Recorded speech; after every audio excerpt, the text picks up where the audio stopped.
ಮಾಜಿ ಸಂಸದ ಡಿಕೆ ಸುರೇಶ್ ತಂಗಿ ಹೆಸರಲ್ಲಿ ವಂಚನೆ ಕೇಸ್ಗೆ ಸಂಬಂಧಪಟ್ಟಂತೆ ಐಶ್ವರ್ಯ ಗೌಡ ಈಗಾಗಲೇ ನಿರಂತರವಾಗಿ ವಿಚಾರಣೆಯ ಬಿಸಿಯನ್ನ ಎದುರಿಸ್ತಾ ಇರೋದು ನಮಗೆಲ್ಲ ಗೊತ್ತೇ ಇದೆ.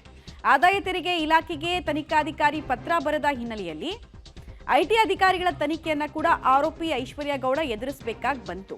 ರಾತ್ರಿ 9 ಗಂಟೆ ತನಕ ಕೂಡ ಐಶ್ವರ್ಯ ಗೌಡ ವಿಚಾರಣೆ ಸಾಗಿದೆ. ಆರೋಪಕ್ಕೆ ಸಂಬಂಧಿಸಿದ ದಾಖಲೆಗಳನ್ನು ಅಧಿಕಾರಿಗಳು ಕೇಳಿದ್ದಾರೆ. ನಾನು ಯಾವ ಅಧಿಕಾರಿ ಜೊತೆ ಕೂಡ ಗೋವಾ ಟ್ರಿಪ್ಗೆ ಹೋಗಿಲ್ಲ, ಅಧಿಕಾರಿಗಳನ್ನ ದುರುಪಯೋಗ ಪಡಿಸಿಕೊಂಡು ಸಿಡಿಆರ್ ಪಡೆದಿಲ್ಲ, ಹೀಗಂತ ಪಬ್ಲಿಕ್ ಟಿವಿಗೆ ವಂಚನೆ ಪ್ರಕರಣದ ಆರೋಪಿ ಐಶ್ವರ್ಯ ಗೌಡ ಪ್ರತಿಕ್ರಿಯೆಯನ್ನು ಕೊಟ್ಟಿದ್ದಾಳೆ. ವಂಚನೆ ಆರೋಪ ಎದುರಿಸ್ತಿರುವಂತಹ ಐಶ್ವರ್ಯ ಗೌಡ ಅವರು ನನ್ನ ಜೊತೆ ಇದ್ದಾರೆ. ಐಶ್ವರ್ಯ ಗೌಡ ಮೇಲೆ ಮತ್ತೊಂದು ಆರೋಪವನ್ನು ಮಾಡಿ ಈಗಾಗಲೇ FIR ಅನ್ನು ಮಾಡಿರುವಂಥದ್ದು. ಅದರ ಬಗ್ಗೆ ಮಾತಾಡಲಿಕ್ಕೆ ನನ್ನ ಜೊತೆ ಸ್ವತಃ ಐಶ್ವರ್ಯ ಗೌಡ ಅವರು ಇದ್ದಾರೆ. ಮೇಡಮ್, ನಿಮ್ಮ ಮೇಲೆ ಮತ್ತೊಂದು FIR ಮಾಡಿರುವಂಥದ್ದು, ಅದರಲ್ಲಿ ಬಹಳ ಗಂಭೀರವಾದ ಆರೋಪವನ್ನು ಮಾಡಿ FIR ಮಾಡಿರುವಂಥದ್ದು. ಅಧಿಕಾರಿಗಳನ್ನು ಬಳಸ್ಕೊಂಡು ಐಶ್ವರ್ಯ ಗೌಡ ಅವರು CDR ಅನ್ನು ತೆಗೆದುಕೊಂಡಿದ್ದಾರೆ ಅನ್ನುವಂಥ ಆರೋಪವನ್ನು ಮಾಡಿ FIR ಮಾಡಿದ್ದಾರೆ. ಸರಿ, ಈಗ ಅವರು FIR ಯಾಕೆ ಮಾಡಿದ್ರು ಅಂತ ನೀವು ಅವ್ರನ್ನೇ ಕೇಳಬೇಕು. ನೀವು ನನ್ನನ್ನು ಕೇಳಿದ್ರೆ ನಾನೇನು ಆನ್ಸರ್ ಮಾಡಲಿ. ಈಗ ಆ್ಯಕ್ಚುಲಿ ಅವರು ತನಿಖೆ ಮಾಡಬೇಕಾದ್ರೆ ನಮಗೆ ತುಂಬಾ ಟಾರ್ಚರ್ ಮಾಡಿದ್ದಾರೆ. ನನಗಾಗಿರ್ಬೋದು, ನನ್ನ ಹಸ್ಬೆಂಡ್ಗಾಗಿರ್ಬೋದು.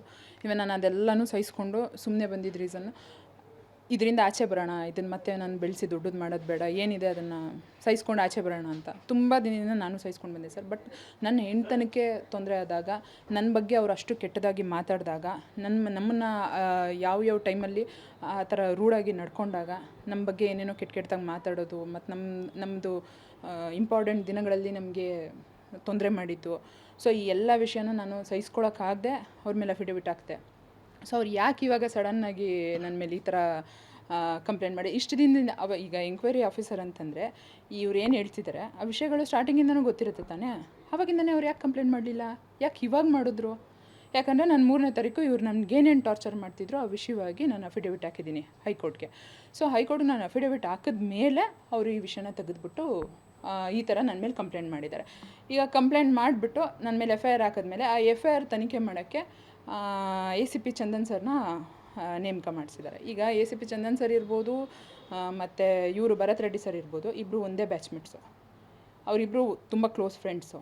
ಇವರು ನನ್ನ ಮೇಲೆ ಕಂಪ್ಲೇಂಟ್ ಮಾಡ್ತಾರಂತೆ, ಅವರು ಅದನ್ನು ತನಿಖೆ ಮಾಡ್ತಾರೆ. ಈ ಬೇರೆ ಯಾರು ಆಫೀಸರ್ಸ್ಗಳಿಲ್ವಾಗಿದ್ರೆ ಮೇಡಮ್, ಈ ವಿಚಾರದಲ್ಲಿ ಐಶ್ವರ್ಯ ಗೌಡ ಅವರನ್ನು ತನಿಖಾಧಿಕಾರಿ ಟಾರ್ಗೆಟ್ ಮಾಡ್ತಿದ್ದಾರೆ ಅಂತ ಅನ್ಸುತ್ತೆ. ಹೆಂಗೆ ಸರ್? ತುಂಬಾ ಟಾರ್ಗೆಟ್ ಮಾಡಿದ್ದಾರೆ. ನಾನು ಡೇ 1ಇಂದನೂ ನಾವು ಸಹಿಸ್ಕೊಂಡು ಬಂದಿದ್ದೀವಿ ಸರ್. ಅವ್ರು ಏನೇನು ಟಾರ್ಗೆಟ್ ಮಾಡಿದ್ದಾರೆ, ನಮಗೆ ಎಷ್ಟೆಷ್ಟು ಹಿಂಸೆ ಮಾಡಿದ್ದಾರೆ, ಅದನ್ನೆಲ್ಲ ನಾನು ಸಹಿಸ್ಕೊಂಡು ಬಂದಿದ್ದೀನಿ. ನನ್ನ ಕ್ಯಾರೆಕ್ಟರ್ ಬಗ್ಗೆ ಕೆಟ್ಟದಾಗಿ ಮಾತಾಡಿದ್ದಾರೆ, ನನ್ನ ಹಸ್ಬೆಂಡ್ಗೆ ಅವಳ ಜೊತೆ ಹೆಂಗೆ ಜೀವನ ಮಾಡ್ತೀಯ ಅಂತ ಕೇಳಿದ್ದಾರೆ. ತೀರಾ ಎಲ್ಲನೂ ಸಹಿಸ್ಕೊಂಡ್ವಿ ಸರ್, ಯಾಕಂದರೆ ಇದರಿಂದ ಆಚೆ ಬರೋಣ ಅಂತ. ನನ್ನ ಮಗು ಬಗ್ಗೆ ಮಾತಾಡಿದ್ದಾರೆ ಸರ್. ಅದೆಲ್ಲ ಕೆಟ್ಟದಾಗಿ ಮಾತಾಡಿದಾಗ ನಾನು ಒಂದು ರೇಂಜ್ವರೆಗೆ ತಡಿಬೋದು ಅಷ್ಟೇ. ತೀರಾ ಮಾತಾಡಿದಾಗ ನಾವು ಅದನ್ನು ತಡ್ಕೊಳ್ಳೋ ಪರಿಸ್ಥಿತಿಲಿ ಇರೋಲ್ಲ. ಇವರು ನನ್ನನ್ನು ಟಾರ್ಗೆಟ್ ಇಟ್ಕೊಂಡು ಅವ್ರು ಹೇಳಿದಲ್ಲ, ಅವ್ರು ಏನೇನು ಮಾಡಿದ್ದಾರೆ ಅಂತ ಅಫಿಡವಿಟಲ್ಲಿ ಪೂರ್ತಿಯಾಗಿ ಹಾಕಿದ್ದೀನಿ ಸರ್. ನಾನು ಡೇ 1ಇಂದ ಎಂಕ್ವೈರಿನಲ್ಲಿ ಕೊನೆವರೆಗೂ ಏನೇನು ಅನುಭವಿಸಿದ್ದೀನಿ ಪ್ರತಿಯೊಂದೂ ನಾನು ಅಫಿಡವಿಟಲ್ಲಿ ಹಾಕಿದ್ದೀನಿ. ಯಾಕಂದರೆ ಅದು ಜನಗಳಿಗೂ ಗೊತ್ತಾಗಬೇಕು.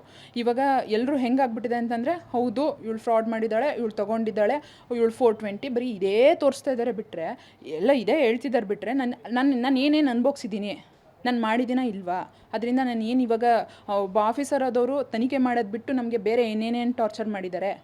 ಸೊ ಅದೆಲ್ಲನೂ ನಾನು ಅಫಿಡವಿಟ್ ಹಾಕಿದ್ಮೇಲೆ, ನಾನು 3ನೇ ತಾರೀಕು ಅಫಿಡವಿಟ್ ಹಾಕ್ತೀನಿ. ಅಫಿಡವಿಟ್ ಹಾಕಿದ್ಮೇಲೆ ಅದಕ್ಕೆ ಆನ್ಸರ್ ಮಾಡೋದು ಬಿಟ್ಬಿಟ್ಟು ನನ್ನ ಮೇಲೆ ಹೋಗಿ ಈ ಥರ ಕಂಪ್ಲೇಂಟ್ ಮಾಡಿದ್ದಾರೆ.